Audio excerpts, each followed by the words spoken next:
Hey, good morning mga kabrad. Nandito tayo no sa closing ceremony ng ating Basic Citizens Military Training. Tanungin natin ang isang graduate ng BCMT Class 1 das 2025 na si Dr.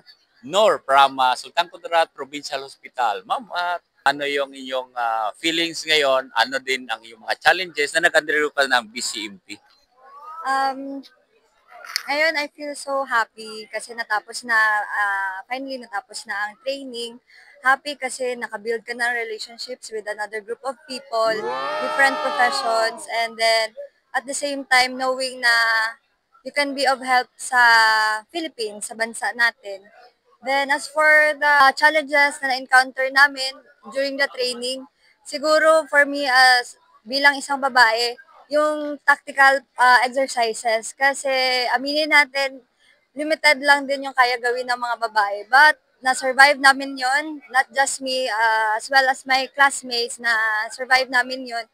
And maganda naman ang score sa tactical exercises. So far, so good. Yan. Ma'am, maraming salamat po. Sila ma'am, kahit anong hectic na schedule, busy masyado.